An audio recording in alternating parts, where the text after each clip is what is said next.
Whoa. I'm running short of words right now, but I cannot afford this because I have to speak.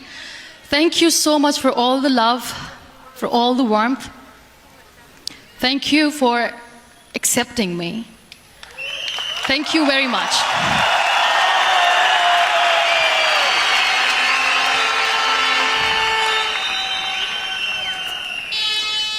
Well, I always start my talk with a disclaimer. And that disclaimer is that I've never claimed to be a motivational speaker. Yes, I do speak, but I feel more like a storyteller because wherever I go, I share a story with everyone. Well, it is a story of a woman whose perfectly imperfect life made her who and what she is today. It's the story of a woman who, in pursuit of her dreams and aspirations, made other people realize that if you think that your life is hard and you're giving up on that because you think your life is unfair, think again. Because when you think that way, you are being unfair to your own self. It's the story of a woman who made people realize that sometimes problems are not too big. We are too small because we cannot handle them.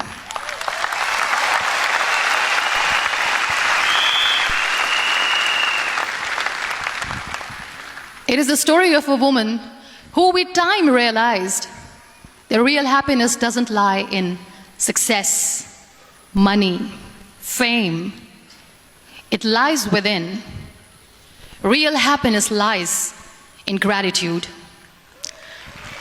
So I am here and I'm going to share the story of that woman. That is my story. The story of gratitude.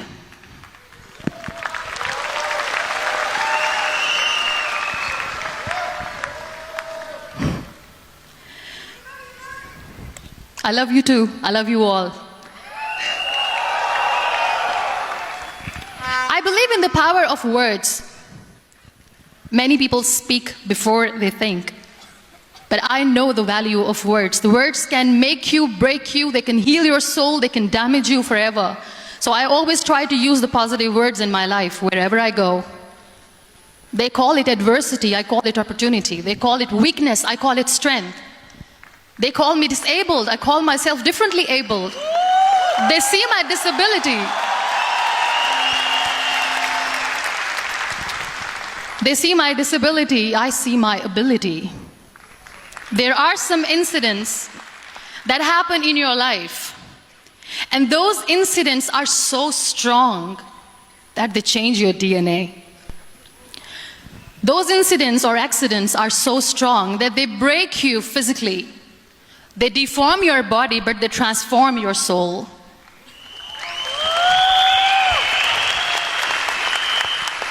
Those incidents break you, deform you, but they mold you into the best version of you. And the same thing happened to me. And I'm going to share what exactly happened to me. I was 18 years old when I got married. And this thing I'm sharing for the very first time on an international level. I was 18 years old when I got married. I belonged to a very conservative family, a Baloch family, where good daughters never say no to their parents. My father wanted me to get married. And all I said was, if that makes you happy, I'll say yes. And of course, it was never a happy marriage. Just about after 2 years of getting married, about 9 years ago, I met a car accident. Somehow my husband fell asleep and the car fell in the ditch. He managed to jump out, saved himself. I'm happy for him. But I stayed inside the car and I sustained a lot of injuries. The list is a bit long. Don't get scared. I'm perfectly fine now. Radius ulna of my right arm were fractured. The wrist was fractured.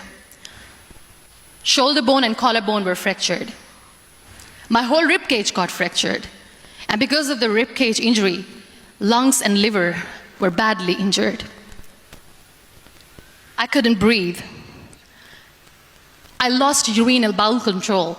That's why I have to wear the bag wherever I go. But that injury that changed me and my life completely as a person and my perception towards living my life was the spine injury. 3 vertebrae of my backbone were completely crushed, and I got paralyzed for the rest of my life.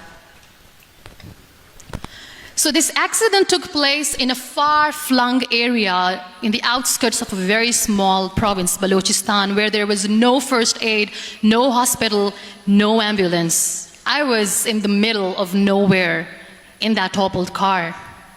Many people came to rescue. They gave me CPR. They dragged me out of the car. And while they were dragging me out, I got the complete transection of my spinal cord.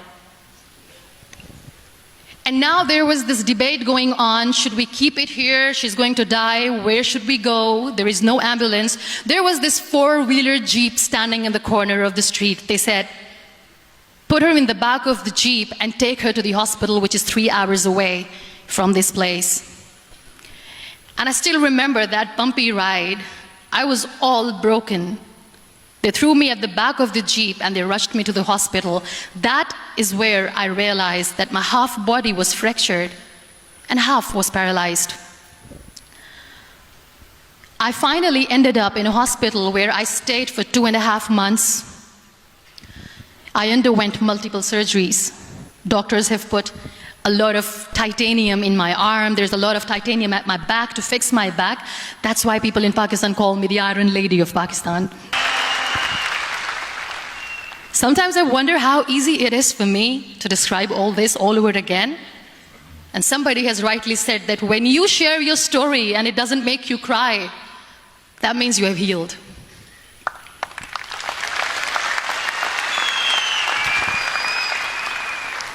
Those 2.5 months in the hospital were dreadful.